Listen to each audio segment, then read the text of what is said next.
Well, good morning and welcome to Zen Live. Or let's crack our cosmic egg. Okay, welcome to Blackstone, the center of the earth, the center of the universe, but then you too are the center of the universe. Now, I was reading this morning on Facebook, or not Facebook, but on the internet,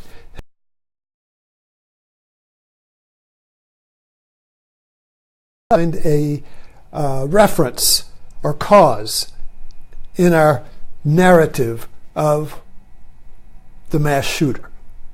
And it reminded me of the movie 2001 Space Odyssey, when this black obelisk would appear with the apes, and they had no reference to it. That, in other words, there was no reference in the known world. And then it appeared again to the astronauts. And they were like scratched, just like the apes. They were, is this? They were awestruck. They were in a state of wonder, mystery. There's no reference. Where it appeared. What is this? Who did it come from? What does it mean?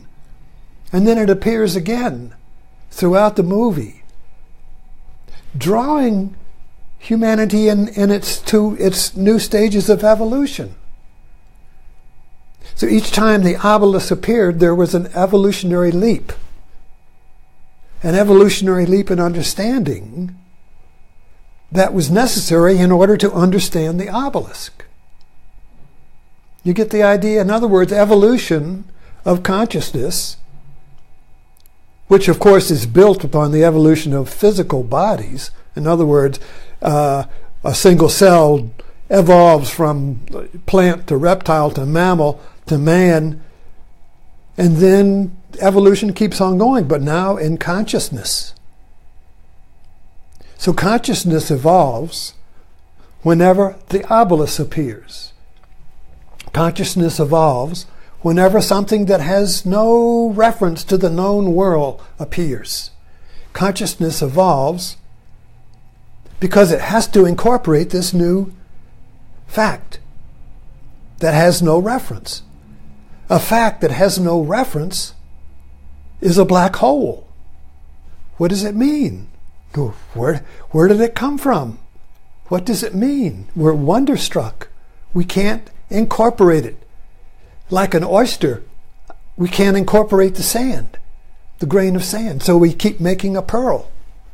So consciousness evolves when the grain of sand appears, the obelisk, the fact with no known reference. It cannot be categorized. It cannot be put in the knowledge field.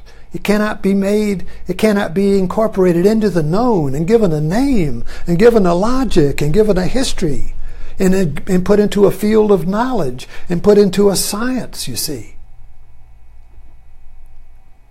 So whenever something appears, we immediately incorporate it into the known. It goes to the scientific field that studies it. It has a history. And we build a new institution out of it, a new science or something, but it's all going into the known. It's incorporated into what we know. But when something appears that has absolutely no reference, it's mysterious, our eyes are open, we don't know. We don't know. And so the acceptance of the not knowing opens us up to a leap in consciousness. And it jumps to get a bigger boat, to understand Jaws, to get a bigger boat. Eureka! I understand now. So anyway, I'm thinking about several things this morning.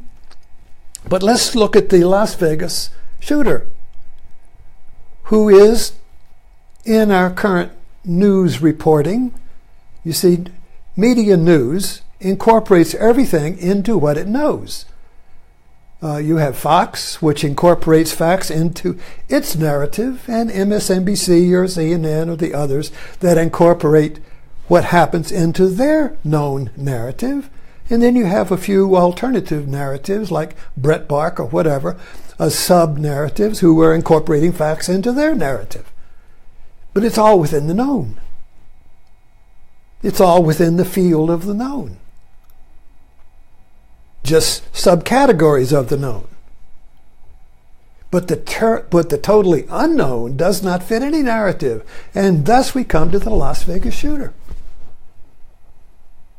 Even people, well, you need to call him a terrorist. Well, that just makes it, that's just trying to stretch at straws to make it known. Oh, now we know who he is. He's a terrorist.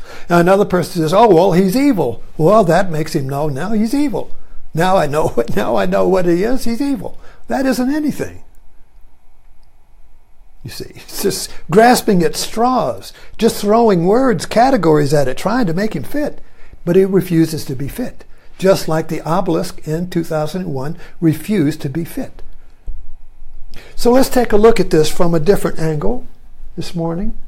Now, I've been studying a lot, and I think a lot. I'm trying to make my own personal experience fit into categories of the known. And I've had some personal experiences in my life, and I won't even call them experiences, but moments in when I drop out of the known, when I've dropped out into something entirely unknown and unexpressible that is beyond language. This is what mystical experiences are. Even mystical doesn't mean anything. But so anyway, so I spend I think my whole life has been this progress or evolution of expanding my understanding to incorporate more unknowns into the known, which is what we do, making the unconscious conscious. So there is and this is well known in science today and everything, but not known much in common sense. But it's the field theory. The field effect. In other words, there are fields of knowledge, fields of energy. Star Wars was all about this. The force.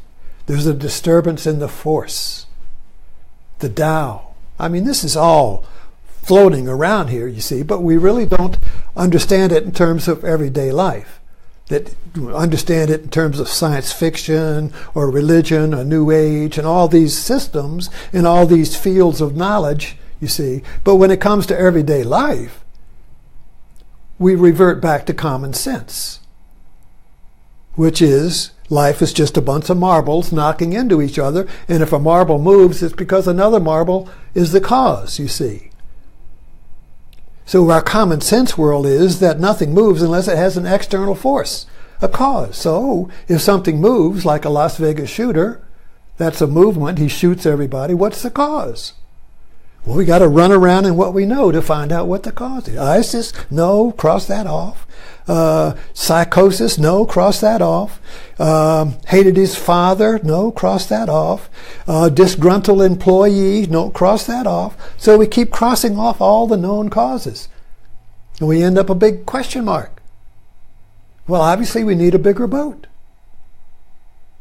to understand this Jaws. So I was just my bigger boat this morning as I play with this, and all of this is play.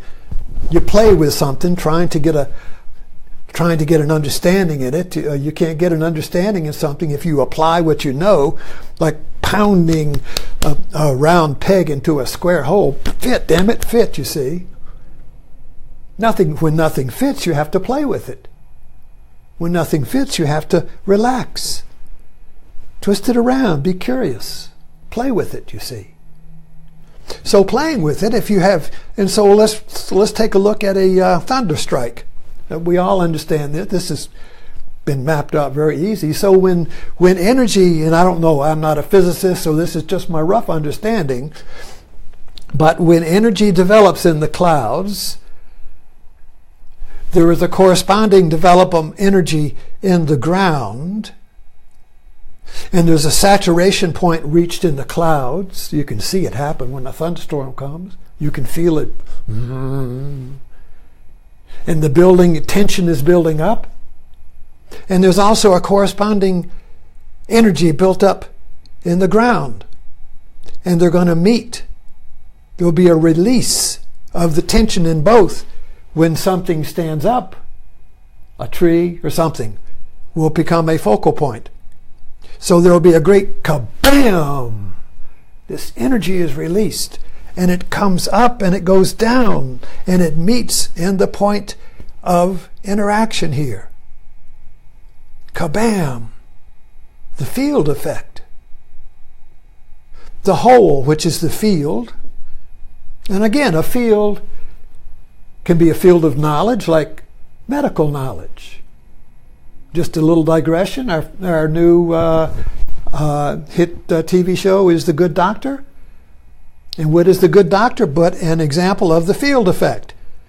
When a situation reaches a crisis point where somebody is in crisis and something, and he's there, he attracts the field of knowledge. Zap, you see. And he attracts it because he's a savant. He's an autistic savant. So he's got no ego in there saying, well, who do you think you are, Jesus? Who do you think you are, Ben Carson? You see, so he doesn't have any ego filter. So he's a direct conduit for the field of medical knowledge. And not more than just, this is not just passive knowledge, you see. This is creative knowledge. He fixes, he solves the problem. He heals the wound. You see. So this is so the Good Doctor is kind of like a good example of the field effect, in which here you have this buildup of medical knowledge, biological knowledge, and again, it's not just passive encyclopedia knowledge. He's not like going and thumbing through some encyclopedia in the sky to figure out what's going on. That's passive knowledge. That's stored knowledge. No, this field that the Good Doctor is a metaphor for is creative knowledge. He creates something that never existed before. He's like the MacGyver of the surgical unit. Remember, he had opened up where you created a bottle pump, on the field. He's a MacGyver. When a crisis arises, the crisis is building up here, and the answer comes here. So it's kind of like if you're thirsty, a river will come. If you're not thirsty, there is no river. The river doesn't exist. I love that. If you're thirsty, the river will come. If you're not thirsty, there is no river. It's not that it won't come. It doesn't exist. So let's make the leap now and go to, oh, doggone it, I forgot to punch my clock again. I wish you would remind me to punch my timer. So, okay. So let's take a look at Las Vegas now. Now there are positive energy fields, creativity, art. Mozart. The study of Mozart was that he would, when given a commission, some aristocrat, some patron, I would like to have you do a concert, create a piece for me. He would have a commission. And then there is a sequence here. Hope I'm not digressing. We'll get back to Las Vegas. There's recorded steps in the eureka moment of the lightning strike. See, that's the eureka moment. Positive or negative. Remember, positive or negative. The eureka moment, exclamation mark, bam, is when the whole and the part connect. So Mozart was like a savant who connected into the field of music. And given the commission, he would receive what he called a round volume of sound. The whole concert would appear as one round volume of sound. And then he would have to translate it into, that would be the eureka moment. The whole and the part were united. And then he would have to translate it into notes so a symphony could read it. And he would even have his wife read him stories so his musical brain could write out like taking dictation of the musical score, while his personal brain, his little ego, his little Mozart brain, was listening to the stories his wife read. So it didn't interfere. So he had this direct conduit, you see. In the same way that the good doctor has a direct conduit to the medical field of energy. So all these fields of energies are accumulated by humanity's accumulated knowledge. Building up, you see. So we don't start off from scratch. We're born into this culture where all these fields of knowledge have been accumulated. And we don't have to start. Every baby doesn't start off in the cave inventing fire. He taps into the accumulated knowledge of civilization, of humanity. And so the field is then potential. And the scientist or whoever is asking the question or gets a commission or is thirsty, you see, the potential field zaps him and he gets, I got it, an idea. I see. After maybe years of struggle. There's always the struggle. There's always the question, the struggle, the tension, building of energy, building of creating the brain circuits, and then I don't know what it is. I quit. I give it up. And then zap. And then he's, aha! Out of the blue, I've got the whole thing. And then he goes furiously and writes it out, you see. Maybe it takes another 10 years to write it out. Okay, you get the idea. This is the positive. Now let's take a look at the negative. So we got the American culture as a field, accumulating tension and violence everywhere. When anything happens, it creates tension. Not creativity, but tension, frustration, anger, rage, division. Accumulating tension everywhere. No matter what happens, it divides into two. Boom, boom, boom. Left and right. Boom, boom, boom. Tension. And then what are the conditions? Well, I think Las Vegas was the meeting of a field effect. You have this building up potential. When energy builds up to a saturation point, it's got to snap. It can't hold it. All violence is that. I can't hold it. Kapow! You see it in families. There's tension between the wife and the husband, or the partner, or the I don't know. There's tension building up, and at some point, something trivial happens. At some point, kabam! Either you go whap, or somebody gets shot, and then they say, I don't know. I was just having a cup of coffee, and the next thing I shot her. Well, the tension had built up to the point where it just exploded. Couldn't be contained. So the tension in America is building up like that. It's got to come out. But instead of coming out, and it's got to come out in two ways, either the creative eureka or the explosion of violence. And the greater the energy, the greater the violence. And it doesn't matter what the cause of the field effect is, whether the guy was a racist or a psychotic or whatever. That's not the cause. That's the secondary cause. But with this Las Vegas shooter, there is no cause that we can find. They're digging. They got to find something, some little scrap of paper. Oh, he had a fight with his mother. He didn't like his mother. That's the cause. Give me a break. What we're looking at here is American fields of violence and frustration building up, and it's going to strike, a lightning strike, when conditions are right. Now, conditions were right in Las Vegas. You have a field of gun shows. You have a field there ready, the conditions of machine guns and all of this available without much check. It's not to say that's the cause. It's just part of the conditions. And you have a high-stakes player, a gambler, who likes to live with the risk. I don't want to get into analysis of that, but you have a person who's kind of like on the outside, living on a bet, always pushing the envelope. How much can I bet now? And so there's a field effect. Conditions are right. The energy builds up in him, frustration. The energy builds up in the field of America, violence. I need a snap. I need to break through. Death is a breakthrough. You see, when the energy of the field builds up, if it's there has to be a breakthrough, and it's going to be a creative eureka or death. Those are the two choices.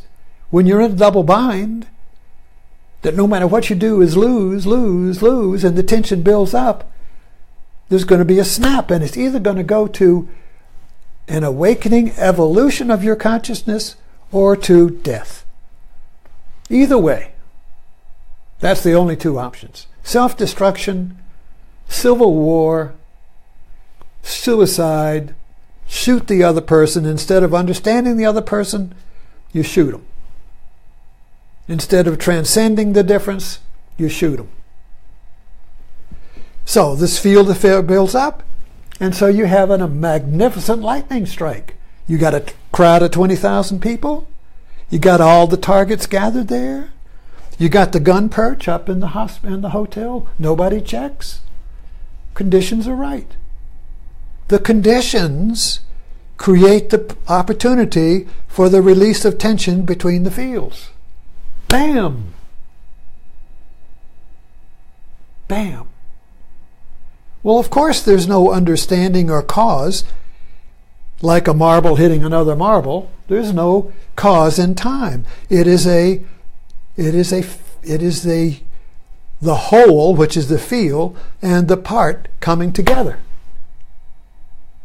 In the same way that the concert complete the round sound of volume, the round, what do you call it? The round volume of sound arrives complete in the brain of Mozart. Eureka! So the whole field of violence arrives complete in the field effect, which is the Las Vegas shooter. And until we expand, until we get a bigger boat, until this is an evolution, you could say these will keep on happening until we as a culture, we make an evolutionary leap and get a bigger boat and understand that the cause of all this is the violence in our culture that we all participate in. We participate in it on Facebook. You see. So we're all participating in, all the parts are participating in the field. So it's not like there's some cause out there. See, we're the cause. We are America. We are the American culture. The field of violence is in us. I am the world is me. You are the world is you. You are the culture is you, you see. So the only way out is for us to see each of us individuals begin to get the eureka realization that I can participate in the ending of the violence by seeing the violence in my own little mundane life. And if I can see my violence, the seeing ends the violence. The seeing is understanding, not of something external, blaming, you did it, you did it, you did it. That just continues the violence. But seeing how I'm participating unconsciously in it. When I see how I'm unconsciously participating in it, I'm conscious. I'm making the unconscious conscious. And that's evolution. That's the eureka. That's the lightning strike of eureka. I see the whole, and I'm a part. I see the whole, and it's me. And when I see the whole as me, I make the whole conscious. I'm no longer an unconscious participant. But as long as I blame others, that's an unconscious participation. And so we get back to Jesus. And the teachings of Jesus, basically, are how to turn the law, or the cause and effect of violence, into forgiveness and understanding. That is an evolutionary leap, and that's where we look like we're going, I hope. So thank you. Tune in this evening.